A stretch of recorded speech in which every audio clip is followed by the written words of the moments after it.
প্রকাশ্য দিবালোকে জ্যাঠামশাইয়ের পার্স ছিনতাই হয়ে গিয়েছে। বাড়ির উঠোন থেকে এই অপকর্মটা হয়েছে।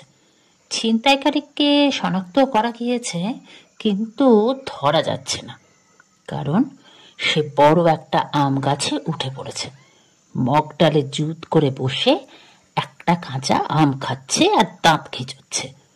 পার্সটা অন্য হাতে। আমটা খাওয়া হয়ে গেলে কি পার্সটা খাওয়া শুরু করবে? হনুমান কি পার্স খায়? আমি তো আগে কোনোদিনও কোনো হনুমানকে পার্স খেতে দেখিনি। অবশ্যই গাছের আম যে খেতে পারে সে ওই পার্সও খেতে পারে। ব্যাপক টক, ওই গাছের তলা দিয়ে হাঁটলেও নাকি দাঁত টকে যায়। আমি সেজন্যই গাছতলা দিয়ে সব এড়িয়ে চলি, যাই না। পার্স মানে মানি ব্যাগ, কিন্তু জ্যাঠামশাইয়ের মানি ব্যাগে মানি ছাড়াও আর অনেক কিছু আছে। ঠাকুরের ফুল, ঠাকুরমার ফটো, সেফটি পিন, টুথপিক, কানখুশকি, আরও কত কি। তো জ্যাঠামশাই সে পার্স ছিনতাই হয়েছে। সকালে বারান্দায় বসে মুড়ি, নারকোল আর শশা দিয়ে জল খাবার খেয়েছিলেন জ্যাঠামশাই। নারকেলের একটা কুচি আটকে গিয়েছিল দাঁতের, কিন্তু পার্স থেকে বার করবে কি এই ভাবতে ভাবতে পার্স থেকে একটা টুথপিক বার করে দাঁত খুঁটছিলেন। সেই সময় হনুমানটা নিঃশব্দে বারান্দায় ঢুকে ছোঁ মেরে নিয়ে চলে গেল পার্সটা, আর লম্বা লাফে একেবারে গাছের মগডালে। জ্যাঠামশাই চিৎকার করতে করতে দৌড়লেন। জ্যাঠামশাইয়ের চিৎকারে সবাই বেরিয়ে গেলাম। জ্যাঠামশাই তখন 2 পা এগোচ্ছেন, আর হনুমানটা দাঁত খিঁচলে তিনি 3 পা পিছিয়ে আসছেন। বাবা বললেন, দাদা এগিয়েও না, হনুমান কিন্তু ভীষণ চড় মারে, আঙুলের দাগ বসে যায়। হনুমানের হাতে চড় খেয়েছি বলতেও লজ্জা, সামাজিক কলঙ্ক। জ্যাঠামশাই বললেন, আরে ও আমাকে চড় মারবে? তার আগে আমি ওর কান ধরে থাবড়ে দেব, তারা একবার ওকে বাগে পাই। বাবা বললেন, কিন্তু বাগে পাবে কি করে, সে তখন মগ ডালে। জ্যাঠামশাই বললেন, সেটাই তো কথা, সাহস থাকে তো সামনে আসুক, তারপর দেখা যাবে। কাওয়ার্ড একটা। কে কাওয়ার্ড রে ধরনী? তাকিয়ে দেখি দীনবন্ধু জেঠু। একটা জিনিস আমি লক্ষ্য করেছি, দীনবন্ধু জেঠু এমন একজন মানুষ যিনি ঠিক গন্ডগোলের সময় চলে আসেন আমাদের বাড়িতে, আর এসে গন্ডগোলটাকে আরো খুলিয়ে দেন। জ্যাঠামশাই বললেন, তুই তা এসেছিস, ভালোই করেছিস। দীনবন্ধু জেঠু বললেন, আমি তো ভালো করতেই আসি, তুই কেবল উল্টো বুঝিস। জ্যাঠামশাই বললেন, ঠিক আছে, আজ থেকে সোজা বুঝে গেলাম। এক কাজ কর, আমার ভালো করতেই আম গাছটায় উঠে পড় দেখি, তারপর ওই কালামখোটার কাছ থেকে পাঁচটা ছিনিয়ে নিয়ে আয়। দেখে শুনে দীনবন্ধু জেঠু বললেন, বেটা পার্সটা তো হাতে নিয়ে বসে আছে দেখছি। জ্যাঠামশাই বললেন, হ্যাঁ, ও তো আর প্যান্ট পরে নেই, তা কোথায় আর গুঁজবে ঠিক করতে পারছি না।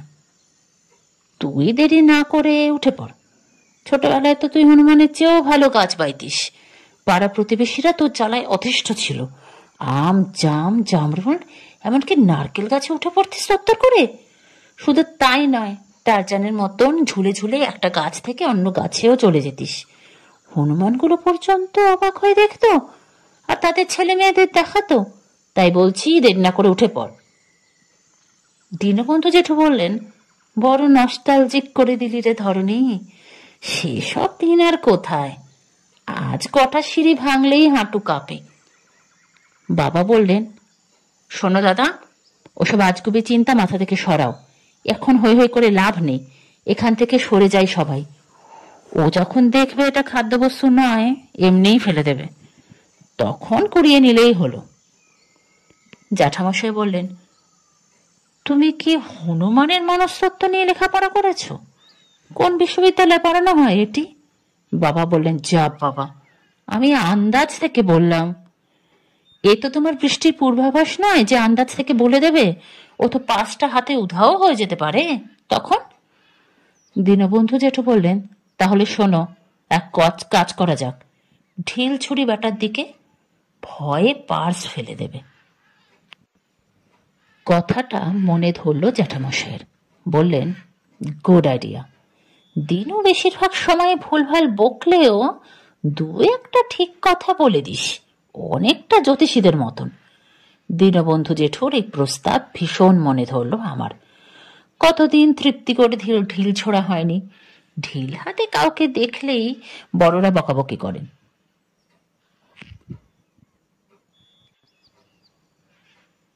আমি বললাম, একটা।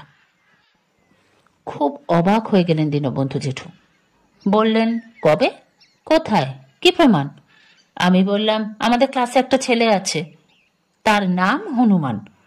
সে দারুণ হাই জাম্প আর লং জাম্প দেয়। তাই ক্লাসের ছেলেরা তো বটেই, স্যারেরা এমনকি দারোয়ান কাকু পর্যন্ত তাকে হনুমান বলে ডাকে। হনুমান ডাক শুনতে শুনতে ওর এমন অবস্থা যে ওর নিজের আসল নামটাই ভুলতে বসেছে। একবার পুরস্কার বিতরণীতে ঘোষণা করা হচ্ছে লং জাম্পে এবার প্রথম হয়েছে বিশ্বজিৎ দত্ত। বারবার ঘোষণা হচ্ছে, অথচ কেউ পুরস্কার নিতে আসছে না। হেড স্যার ঘোষকের কানে কানে কিছু একটা বললেন। ঘোষক বললেন, এবার লং জাম্পে প্রথম হয়েছে হনুমান। বিশ্বজিৎ সঙ্গে সঙ্গে তড়াক করে উঠে পড়ল। পরে আমাকে বলল, আমার আসল নামটা না আমার মনেই থাকে না আজকাল। বাড়িতে বাবা মা ডাকলেও তাদের মুখের দিকে হা করে তাকিয়ে থাকি। দীনবন্ধু জেঠু বললেন, তা সেই হনুমানের মাথা ফাটালে কি করে? ঝগড়া হয়েছিল? না না, ঝগড়া নয়। আমি বলি, ও একবার মুখুজ্জেদের আম বাগানে উঠে আম পাড়ছিল। আমি অতটা খেয়াল করিনি।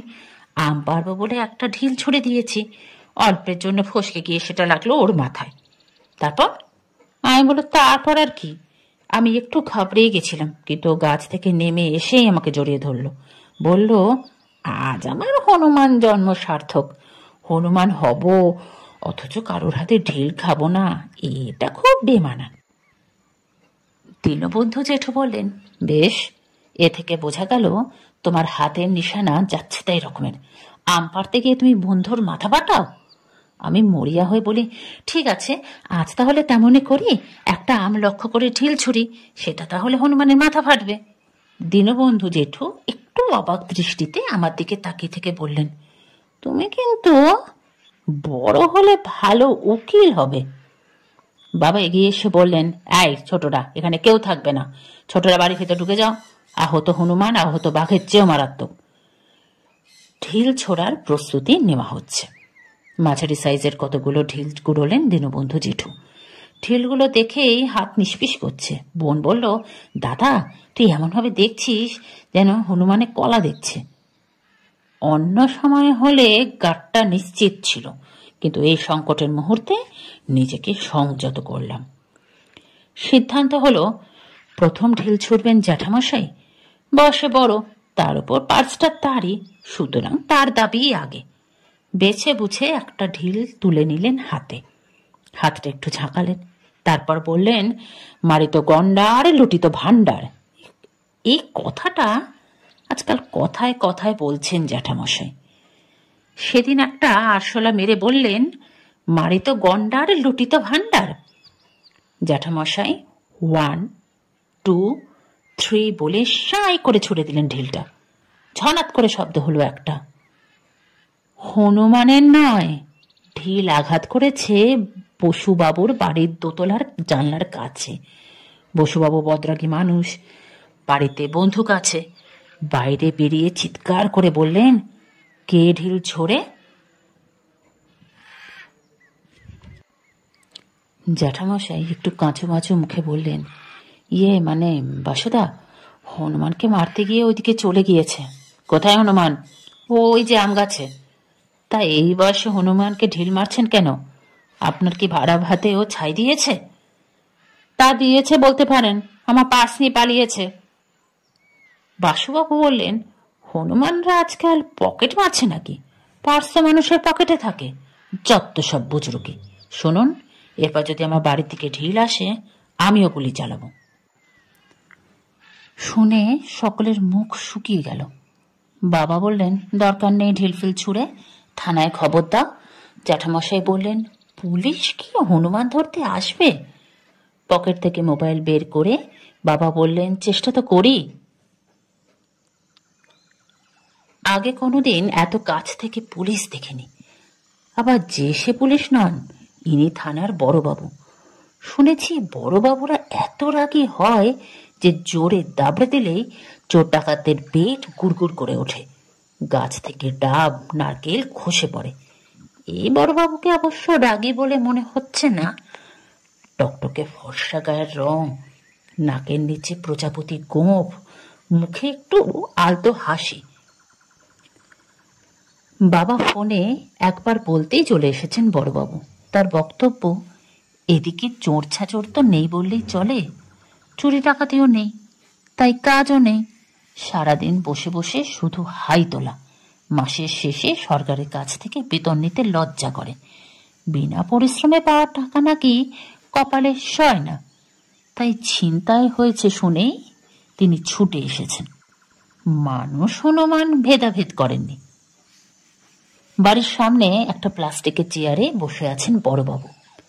সামনে ছোট একটা টি টেবিল, মা চা করে দিয়ে গিয়েছে, চা খাচ্ছেন। মাথার টুপিটা খুলে রেখেছেন টেবিলে। মাথা জোড়া টকটকে চকচকে টাক। খাকি উর্দিটা না থাকলে ঠিক আমাদের রোগরে সৌমেন মেশোর মতো লাগতো। চা খেতে খেতে আমাকে হাত ছানি দিয়ে ডাকলেন। বেশ ভয়ে ভয়ে গেলাম। নাম, কোন ক্লাসে পড়ি, ফুটবল না ক্রিকেট, এই সমস্ত নানা প্রশ্ন করলেন। ভয়ে ভয়ে উত্তর দিলাম। তারপর পকেট থেকে দুটো টফি বের করে আমায় দিলেন। আমি প্রথমে প্রচণ্ড ঘাবড়ে গেলাম। আজ পর্যন্ত কোনো পুলিশ আমাকে টফি দেয়নি, তাই নেব কিনা ভাবছি। আবার ভাবলাম, না নিলে যদি রেগে যান, তাই নিয়ে নেওয়াটাই ভালো। টফি দুটো রেখে দিলাম পকেটে। চা খেয়ে বড়বাবু গা ঝাড়া দিয়ে উঠলেন। সে বেটা তখন আগেরটা শেষ করে নতুন একটা আম ছেড়ে নিয়েছে। ভালো করে হনুমানকে দেখে নিলে বড়বাবু বললেন, বেটা পাক্কা ছিনতাইবাজ, এর আগে এরকম অনেক অপকর্ম করেছে। জ্যাঠামশাই খুব অবাক হয়ে বললেন, আশ্চর্য, আপনি বুঝলেন কি করে? আমার তো সব হনুমানকে একই রকম লাগে। বড়বাবু একটু মৃদু হেসে বললেন, তাহলে আর পুলিশের চোখ বলছি কেন মশাই? বড়বাবু কবার হুস হাস শব্দ করলেন মুখ দিয়ে। হনুমানটা গ্রাহ্যই করল না, মন দিয়ে আম খেতে লাগলো। বোন ফিসফিস করে বলল, দাদা, এমন হুসহাস করে তো মানুষ কাক তাড়ায়।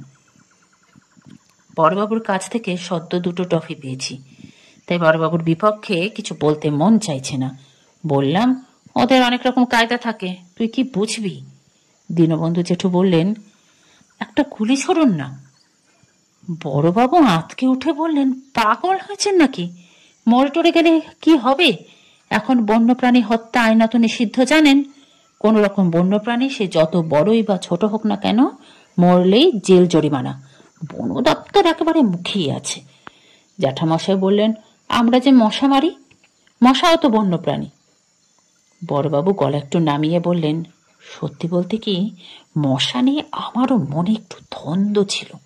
বন দপ্তরে ফোন করেছিলাম, ওরা জানালো যে মশা নিয়ে ফাইনাল ডিসিশন এখনো হয়নি, যতদিন না হচ্ছে আরামসে মেরে যান। জ্যাঠামশাই বললেন, বাঁচালেন স্যার, আসলে আমার মশারির মধ্যে প্রায় রোজই কিছু না কিছু মশা ঢুকে পড়ে। টর্চ জেলে সেগুলোকে সাবার করি, তারপর ঘুমোতে যাই। যেদিন মশা ঢোকে না সেদিন ঘুমও আসতে চায় না। ঘুমানোর আগে মশা মারাটা নেশা হয়ে গেছে। হঠাৎ খ্যাঁক খ্যাঁক করে উঠল হনুমানটা। তারপর অন্য একটা ডালে গিয়ে বসলো। 2 নম্বর আমটাও খাওয়া হয়ে গেছে তখন। 2 হাতে পার্স ফাঁক করে দেখছে। বোন বলল, ও কি টাকা গুনছি নাকি রে দাদা? আমি বললাম, না না, হনুমানরা অঙ্ক পারে না, সেই জন্য তো দেখিস না অঙ্ক ভুল করলে স্যারেরা বাঁদর, হনুমান এসব বলেন। জ্যাঠামশাই বড়বাবুকে বললেন, স্যার, ওর মতলব না ভালো ঠেকছে না, কেটে পড়ার ধান্দা করছেন বলে মনে হয়। বড়বাবু গম্ভীর মুখে মাথা নাড়লেন, বললেন, আচ্ছা, এক কাজ করা যাক। আজকাল তো গিভ অ্যান্ড টেক পলিসির যুগ, কিছু পেতে গেলে কিছু দিতে হয়। আমরাও যদি পার্স ফিরে পেতে চাই, আমাদেরও কিছু দিতে হবে, মানে ওর পছন্দের জিনিসপত্রের মতন টাইপ আর কি। হনুমানের সবচেয়ে পছন্দের জিনিস হলো পাকা কলা। গাছের নিচে পাকা কলা রেখে ওকে ইঙ্গিত করতে হবে, ও তখন পার্স রেখে কলা নিয়ে যাবে। পাকা কলা কি আছে বাড়িতে? কোষ্ঠ পরিষ্কার হওয়ার জন্য বাবা রোজ পাকা মর্তমান কলা খান। জ্যাঠামশাই বললেন, অবনী, তোর থেকে কটা কলা দাও না, অপাত্রে তো আর দিচ্ছ না। বড়বাবু বললেন, হনুমানকে কলা খাওয়ালে পুণ্য হয়, দেখবেন কিছুদিনের মধ্যে হয়তো আপনি বড়সড় একটা লটারি পেয়ে গেলেন। কলা আনা হলো বাড়ি থেকে। বড়বাবুর সঙ্গে একজন কনস্টেবল এসেছিলেন, গাড়ির মধ্যে বসে ঝিমোচ্ছিল। বড়বাবু ডেকে বললেন, যা কলাগুলো রেখে আয় গাছতলায়। কনস্টেবল বললেন, এতগুলো কলা ও একা খাবে? বড়বাবু বলল, আজকাল কেউই অল্পে তুষ্ট হয় না। ভাত খাওয়ার সময় যে বিড়ালটা আমার আশেপাশে ঘোরে, তাকে আগে এক টুকরো মাছ ভাজা দিলেই হতো, এখন কিন্তু দু টুকরো না দিলে যাচ্ছে না। যা রেখে আয়। বড়বাবুর হুকুম, অন্যথা করার ইচ্ছা উপায় কোনোটাই নেই। কিছুটা অনিচ্ছা সত্ত্বেও যেন তিনি কলাগুলো রেখে এলেন গাছতলায়। হনুমানটা একবার মুখ নিচু করে দেখে নিল কলাগুলো, তারপর আবার পার্স ফাঁক করে ভিতরটা দেখতে লাগলো। দীনবন্ধু জেঠু বললেন, ও বোধ হয় বুঝতে চাইছে পার্সে কত টাকা আছে আর কলাগুলোর দাম কত। বদলা বদলি করলে লাভ হবে না লোকসান। আজকাল সবাই চালাক হয়ে গিয়েছে। ঠিক তখনই হুপ করে একটা শব্দ করলো হনুমানটা, তারপর নিচের একটা ডালে লাফ দিয়ে বসলো। বড়বাবু উত্তেজিত ভাবে বলে ওঠেন, এই তো আসছে হাসছে হাসছে। বাবা, আমার তো খাবে না হয় নাকি? কিন্তু বড়বাবুর লাফানোই সার। হনুমান আর লাফ দিয়ে উঠে গেল উঁচু ডালে, যাওয়ার সময় দাঁত খিচিয়ে দিয়ে গেল। বড়বাবু বেশ হতাশ গলায় বললেন, বাবা, কি দিনকাল পড়লো, হনুমানে কলা নিচ্ছে না, এরপর দেখবো বিড়ালে মাছ খাচ্ছে না, ভাল্লুক মধু খাচ্ছে না, ঘোর কলি। দীনবন্ধু জেঠু বললেন, আমার তো মনে হয় ওর কলায় অ্যালার্জি আছে। কলায় অ্যালার্জি? বড়বাবু অবাক হয়ে বললেন, কেন নয়? মানুষের প্রিয় খাবারে যদি অ্যালার্জি থাকতে পারে, হনুমানের কেন থাকবে না? দেখুন না, আমারই তো চিংড়ি মাছ অসম্ভব প্রিয়, অথচ অ্যালার্জি।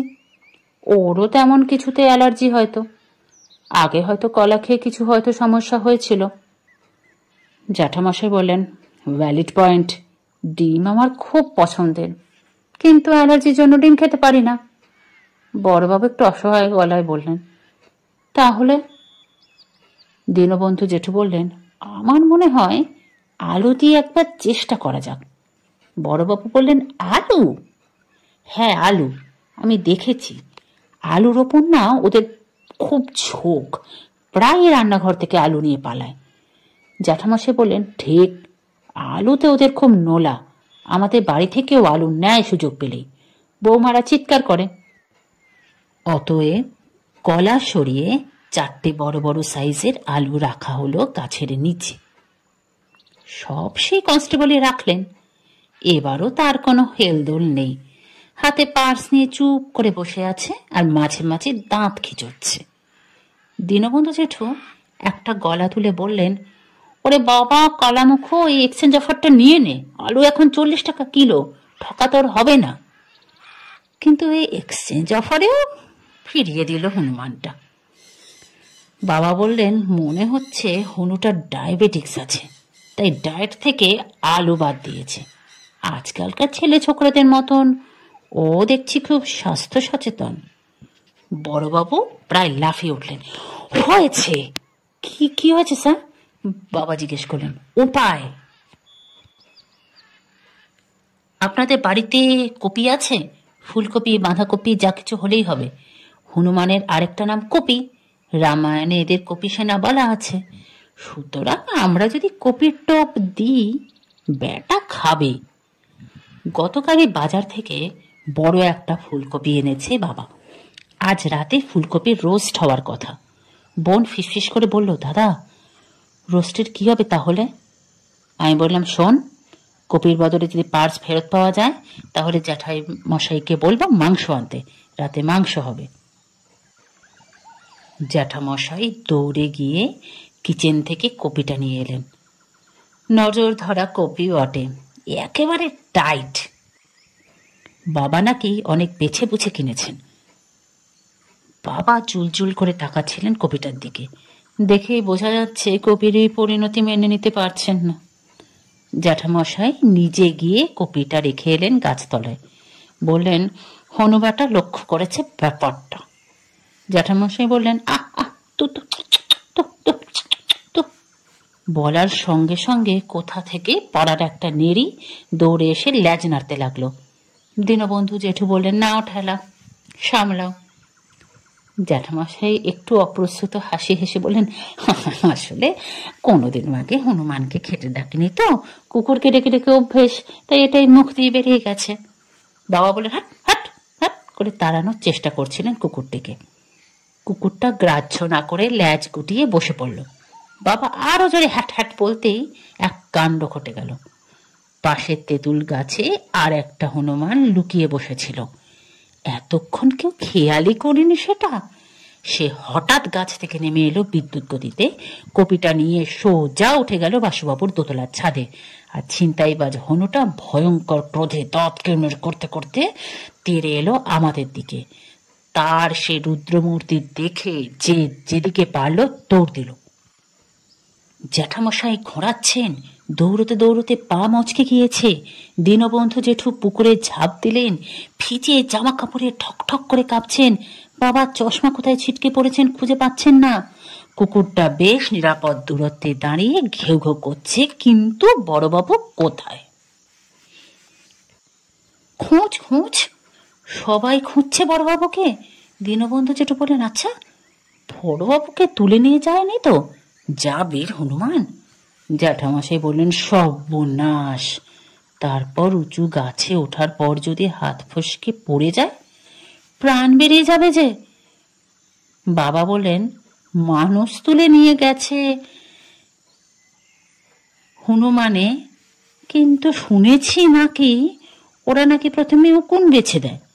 মানুষের উকুন বাঁচতে নাকি খুব পছন্দ করে হনুমানেরা।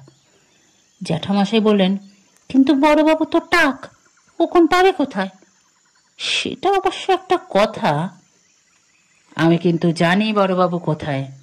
বড়বাবু চক্রবর্তীদের ওই পরিত্যক্ত বাড়িতেই লুকিয়ে বসে আছে। হনুমানটা তেড়ে আসতেই আমি বোনের হাত ধরে ওই বাড়িটাতেই ঢুকে পড়েছিলাম। গিয়ে দেখলাম আগেই সেখানে লুকিয়ে বসে আছে বড়বাবু। বাবা হঠাৎ বলে উঠলেন, আরে এটা কি? দেখা গেল গাছতলায় জ্যাঠামশাইয়ের পার্স। জ্যাঠামশাই খোঁড়াতে খোঁড়াতে গিয়ে পার্সটা কুড়িয়ে নিলেন। কেন কে জানে, জ্যাঠামশাই 3 বার কপালে ঠেকিয়ে প্রণামও করে নিলেন পার্সটাকে। বড়বাবু চক্রবর্তীদের বাড়ির ভিতর থেকে বেরিয়ে এলেন। চোখে মুখে আতঙ্ক, গোফে মাকড়সার জাল। বললেন, সার্ভিস লাইফে এই প্রথম কোনো হনুমান তাড়া করলো আমায়। বাপরে বাপ। বাবা বললেন, কারো কোনো ক্ষতি হয়নি, এটাই বড় কথা, জিনিসটাও উদ্ধার হয়েছে। হঠাৎ বড়বাবু চিৎকার করে উঠলেন, আমার টুপি, টুপি কোথায় গেল? তাকিয়ে দেখি সত্যিই তো বড়বাবুর টুপিটা নেই। টি টেবিলের ওপর ছিল টুপিটা, টেবিল উল্টে পড়ে আছে, টুপি নেই। তাই তো, গেল কোথায়? বড়বাবু খুব বিমর্ষ গলায় বললেন, এটা তাহলে ব্যাটার কাজ, এখন টুপি ছাড়া আমি ফিরবো কি করে? বাবা বললেন, সে ব্যাটা গেলই বা কোথায়? তখনই উপস্থিতি জানান দিল সে। বাসুবাবুদের বাড়ির পাশে একটা তেঁতুল গাছ থেকে খ্যাঁক খ্যাঁক করে উঠল, হাতে বড়বাবুর টুপি। ঘুরিয়ে ফিরিয়ে দেখছে। সবাই হায় হায় করে উঠল। বোন বলল, দাদা ও কি ওটা পড়বে বলে নিয়েছে? ওর মাথায় কিন্তু বড় হবে। দুপুরে আমাদের বাড়িতে ভাত খেলেন বড়বাবু। তার আগে আলু কলা সব রকমের টোপ দেওয়া হয়েছিল হনুকে, কিন্তু কোনো টোপে সে গিলল না। টুপিটা যেন ভারী পছন্দ হয়েছে তার। হাতে নিয়ে মুগ্ধ দৃষ্টিতে তাকিয়ে আছে। ফেরার সময় গাড়িতে উঠতে উঠতে বড়বাবু বললেন, পরে নে, ভালো মানাবে তোকে।